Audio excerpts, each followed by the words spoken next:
Hello दोस्तों, आप सभी का स्वागत है आपके अपने यूट्यूब चैनल नॉलेजपूर्ण पर। जैसा कि आप सभी जानते हैं, अब आप नॉलेजपूर्ण चैनल के सहयोग से 10वीं के सभी सब्जेक्ट की तैयारी कर सकते हैं, वह भी निःशुल्क में। आपको एक भी रुपया देने की आवश्यकता नहीं है। हमारे चैनल पर 10वीं के सभी सब्जेक्ट अच्छे तरीके से पढ़ाया जा रहा है और उनके एक एक चैप्टर समाप्त भी हो गया है। मैं आपको बता दूं कि इन सभी सब्जेक्टों का आपको हमारे चैनल पर प्लेलिस्ट भी मिल जाएगा, वो भी अलग अलग, और लगभग सभी सब्जेक्ट का पहला चैप्टर समाप्त भी हो गया है। उन सभी की वीडियो आपको हमारे चैनल के प्लेलिस्ट में मिल जाएगा। हम पिछले क्लास में हम पढ़ रहे थे ग्रामर में वर्ब, हम उसी को आगे कंटिन्यू करेंगे। वर्ब के 3 या 4 पार्ट आ चुके हैं, उनको आप अगर नहीं देखें तो उनको ज़रूर देखिएगा। उनको देखने के बाद इसको देखिएगा, 100% ये समझ में आएगा। समझ में अभी भी आएगा, लेकिन पहले आप उसको देख लीजिए। तो हम लोग वर्ब में समझने का प्रयास कर रहे थे प्राइमरी ऑक्सिलरीज। हम वर्ब के फॉर्म को देख लिए थे, वर्ब के कितने प्रकार, मेन वर्ब और हेल्पिंग वर्ब। हम उनसे आगे थोड़ा बढ़ते हैं। तो अब हम देखते हैं, हम आपको जैसा बोले थे कि हम अगले क्लास में ग्रुप पढ़ेंगे। तो आज की क्लास में हम पढ़ेंगे ग्रुप ऑफ प्राइमरी ऑक्सिलरीज, यानी प्राइमरी ऑक्सिलरीज के हम प्रकार को देखेंगे, या फिर आप बोलो हम उसके टाइप को देखेंगे, उनको समझने का प्रयास करेंगे। तो इनका पहला टाइप होता है वर्ब टू बी। तो वर्ब टू बी के अंतर्गत क्या सब आता है? तो आप बोलोगे इज, एम, आर, वाज, वर। इसको वर भी साउंड किया जाता है और वेयर भी।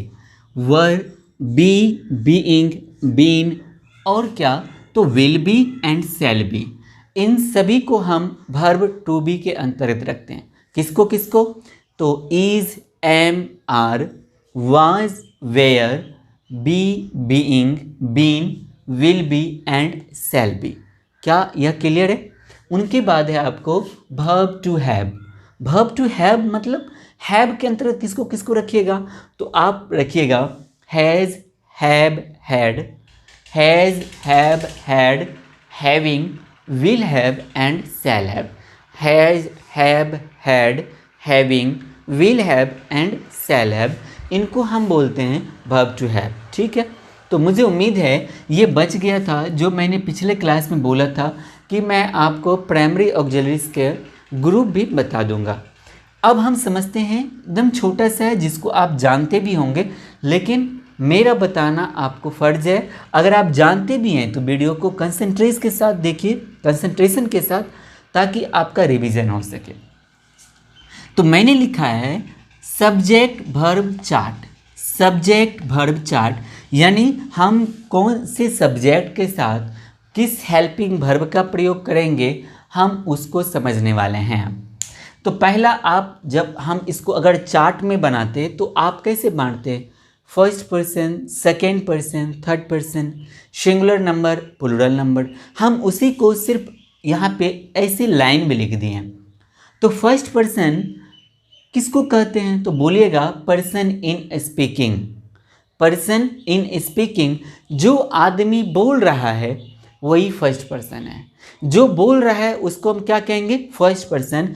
पर्सन इन स्पीकिंग, जो बोल रहा है वो कौन है? फर्स्ट पर्सन है।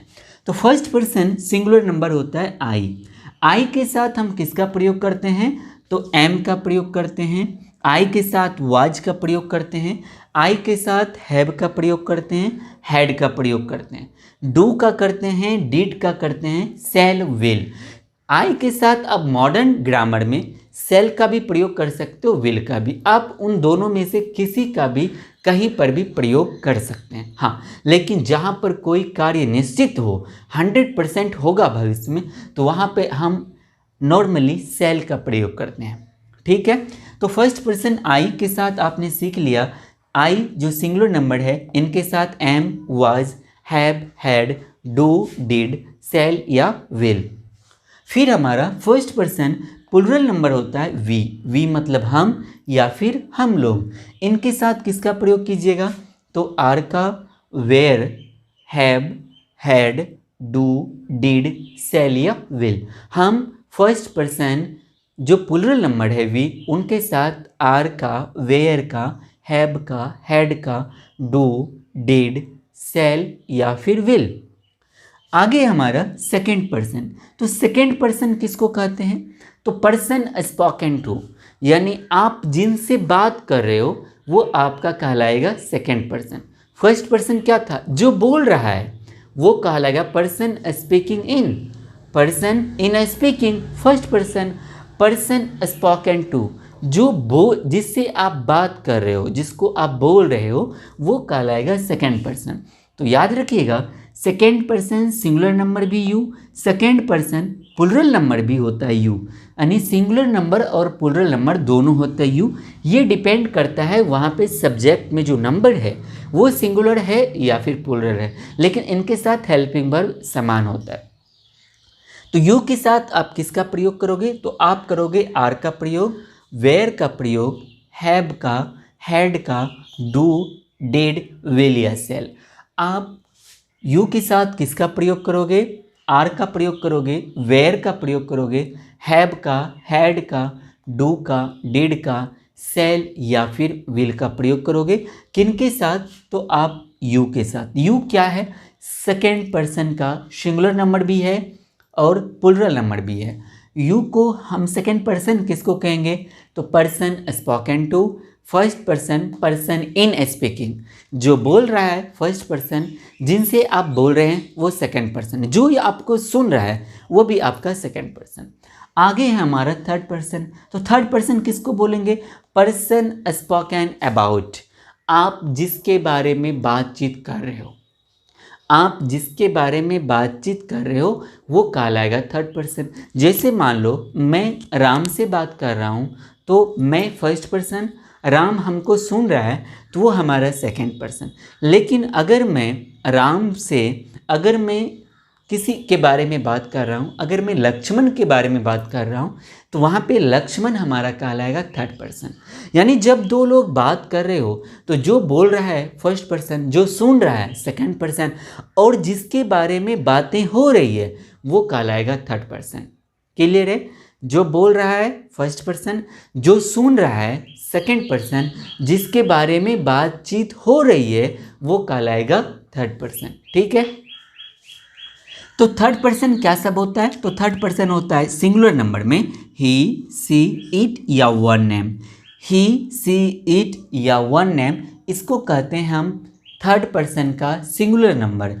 इनके साथ प्रयोग होता है इज का, इन सभी के साथ, ही के साथ, सी के साथ, इट के साथ, और कोई एक नाम होगा तो उनके साथ, क्योंकि ये सिंगुलर नंबर है, ये सभी के सभी, तो इनके साथ प्रयोग होगा इज का, वाज का, हैज का, हैड का, डज, डिड, विल या फिर सेल।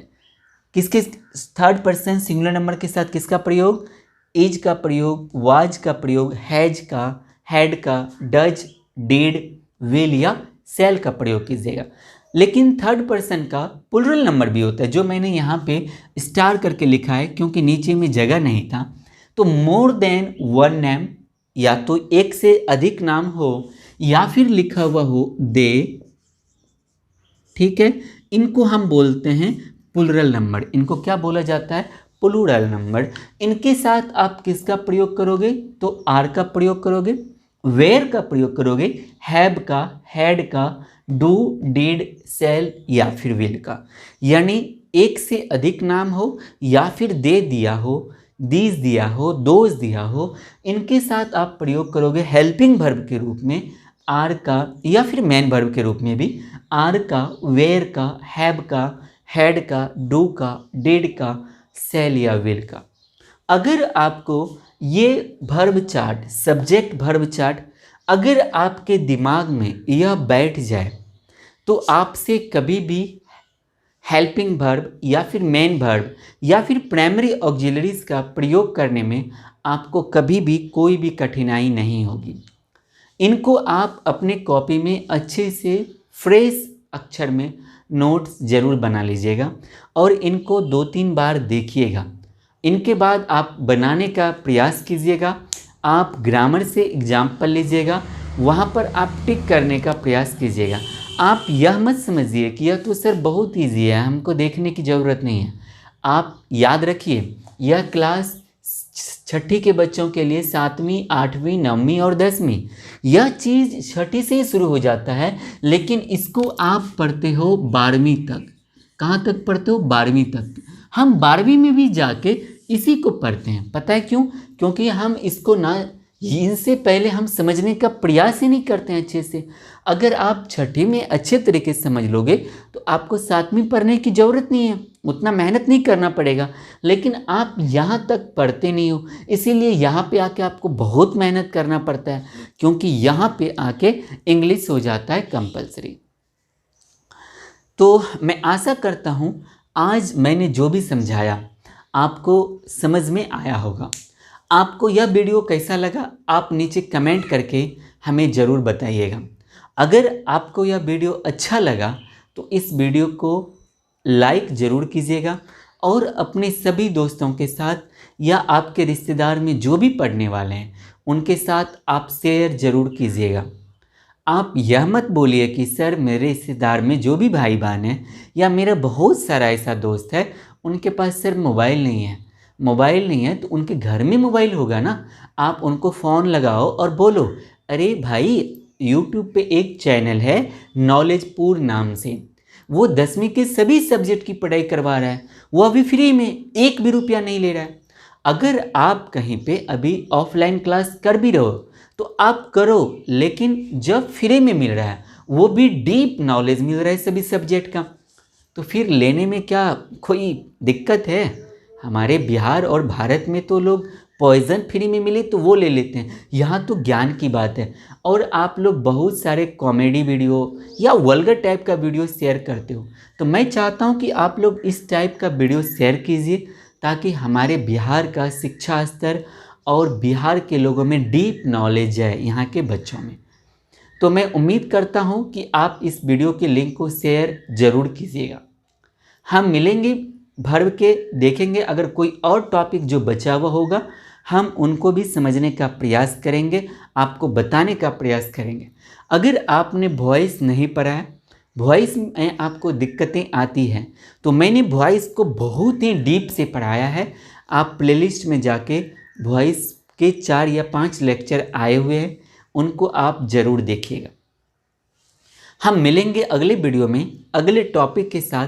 तब तक के लिए जय हिंद, जय भारत।